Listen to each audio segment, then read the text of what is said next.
Hey guys, wanted to do a review on my bolt action Remington 700.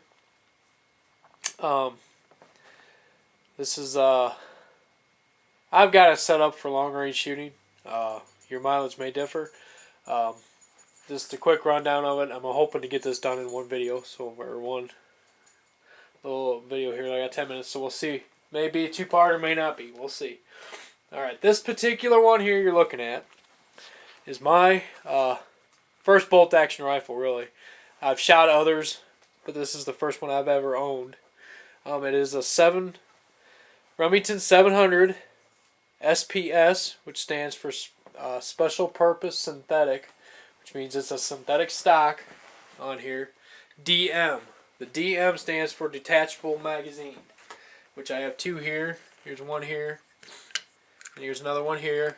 The one that is in the gun is empty. This gun is empty. There's no ammo or bullets in this gun. There's the magazine that was in the gun. It's completely empty. Each magazine holds 3 rounds of. This one is chambered in 7mm magnum. I've got a 50 caliber round here, along with the 7mm round. Here's a 50. Here's a 7mm magnum.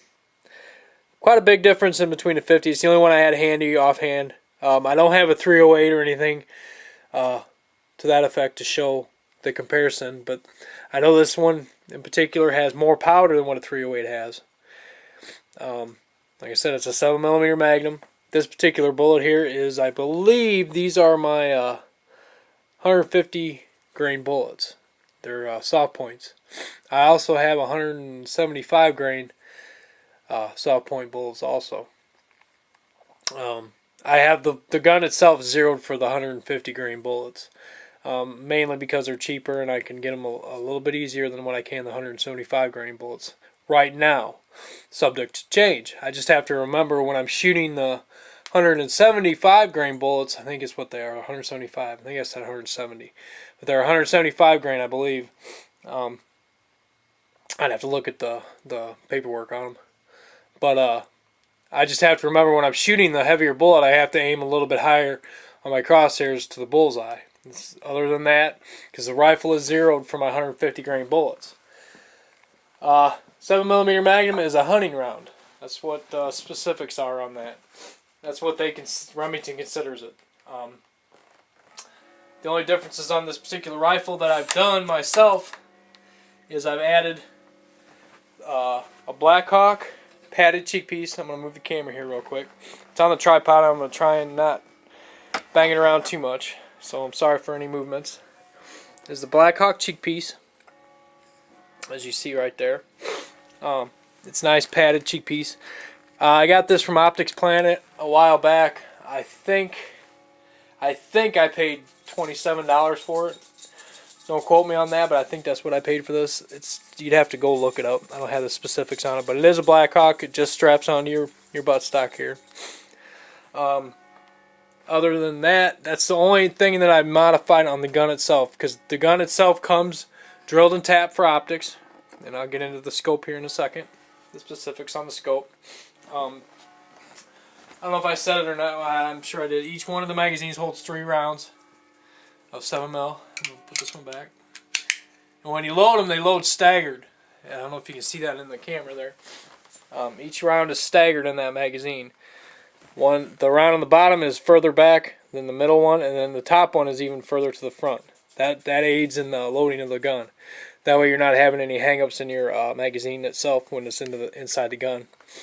They also make the internal magazine rifles, which I opted to get the magazine rifles. That way I'm not fumbling around with trying to have the bolt pulled all the way back and getting rounds out and loading them in by hand. I can just pop the magazine down, grab another one, and pop it in. Then I'm ready to rock and roll for another three shots. I usually have one magazine in there with one in the chamber, so you got 4 rounds. So that gives you a total of 10 shots with 3 magazines. With my 3 magazines, the magazines are like $50, I think I paid for the extra mags. It comes with 1 magazine with the gun. So you and your personal gun dealer or whoever you go through will have to your FFL will make a final price on that. Just as the same thing with the gun. The rifle itself retails for $672, I believe, is on Remington's website. I did not pay that much for mine. Like I said, your gun dealer, your mileage may vary with your dealer. Paid a little bit less for that than that with this one. Brand new, right out of the box, brand new, with one magazine. I got 2 extra magazines, but I had to pay the extra money for those. That was my choice for that. As far as accuracy goes, it's an excellent shooting gun. Oh, one other modification I did to this gun is I did put a Harris bipod on it. This is the Harris bipod. I believe this is the S series. Let me look real quick.